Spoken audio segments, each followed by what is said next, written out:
What's up, everybody? Keith Mitchell here from the Outerhaven, and as you can see by my screen, we've got a lot of information to talk about regarding the upcoming PlayStation 5. Yes, that is now the official name of Sony's upcoming PlayStation console. So let's just jump into it. And keep in mind, this is just a quick look. We'll be talking more about this during this Friday's upcoming episode of the Spectator Mode podcast, which you can check out here at theouterhaven.net, on Spotify, on iTunes Podcasts, Google Play, or everywhere you find great podcasts.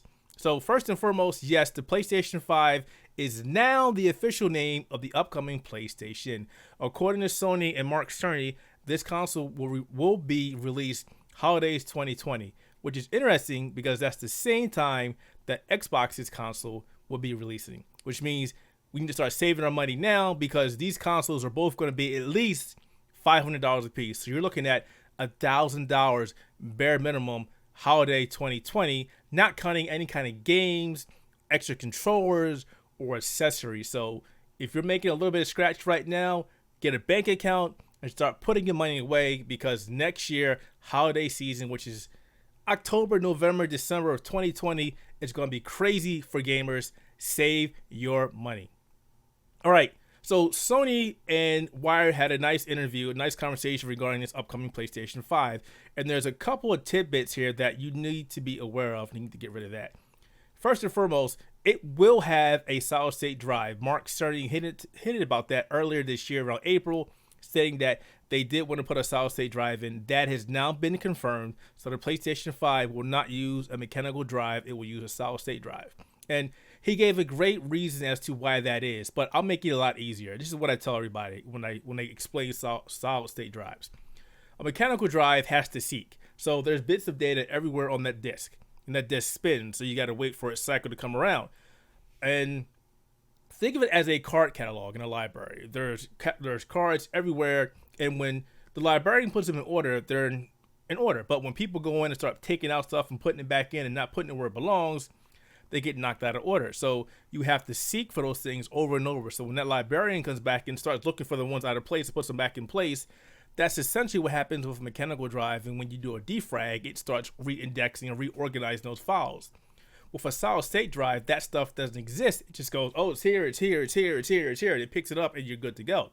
So that means loading into games loading transitions, like moving to a different stage or loading new graphics or whatnot, will be a lot better than if it would be if it was on a mechanical drive. That's great news. He also mentioned that ray tracing is coming to the PlayStation 5, and a lot of people were worried about this when he hinted at this last year or earlier this year as well, because a lot of people were thinking it was software based.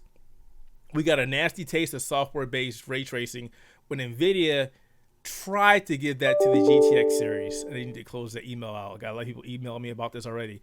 And it worked, but you looked at like between 5 to 10 frames per second versus the RTX card running the Tensor cores that were able to run it at a much higher frame rate. So this being hardware based means we won't have to worry about the software issues that we saw on the Nvidia side of things. But it's interesting because I know AMD had talked about ray tracing in the past, but they never had a ray tracing capable card available for the PC. And that the PlayStation 5 and the upcoming Xbox One or Project Scarlet right now would use AMD hardware. That must mean that AMD does have a hardware-based ray tracing solution, and it's not either available for the PC yet, or they're saving it for the consoles, or maybe they're just not ready to unveil it yet. Remember, we're still a year away from the PlayStation 5 and the Xbox One, so that could be something that's up in the air. Keep an eye on AMD in the upcoming months. We may see that coming out for the PC sooner than later. All right, see what else we got. They talked about the, excuse me. They also talked about the controller.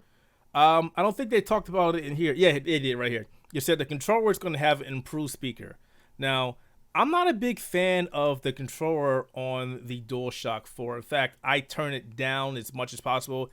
I'd rather use my home theater setup or wireless headphones. It was weak. I never really appreciated it. I didn't like it. And they're saying there's an improved speaker on the controller, which means it should be a lot better than what it is now. We'll just have to wait and see. But it will be called the DualShock 5. They're not really talking much about it, but they did say, the enhanced speakers, it will have adaptive triggers, which means it will sense the amount of pressure you push on the button. So if you, like, he gave an example of a bow. If you tap it gently, it will pull the bow back slowly. But if you just pull all the way down, it snaps it back. That's what adapted. It's what they're saying. It's Xbox has that, I believe, to an extent. So that'll be interesting to see how that works out. There's a couple of things they talk about the article. So check that out at wired.com. Just check out the PlayStation 5 article. They also said they had a couple of games running and they looked pretty good. So that has me excited. There's also the official announcement on the PlayStation blog, Europe, saying update or next gen. PlayStation 5 launches holiday 2020. And including the first details of the next generation console controller. So they talk about the controller, not as much detail as Wired did, but it's pretty much the same thing. I am very excited for this, to be honest with you. I was already looking forward to the new Xbox because Microsoft had talked about their new console more so than what Sony has. But Sony waited. They waited. And now we've got a lot of good news. Again, expect us to talk more about this during our podcast later this week. And I expect to see a lot more information regarding the PlayStation 5 on various outlets, on Twitter and Reddit. So let's jump in, talk about the PlayStation 5, because if you're a gamer, if you enjoy video games, this is some great news. They've been holding this information back for quite some time, and now we have news on the PlayStation 5.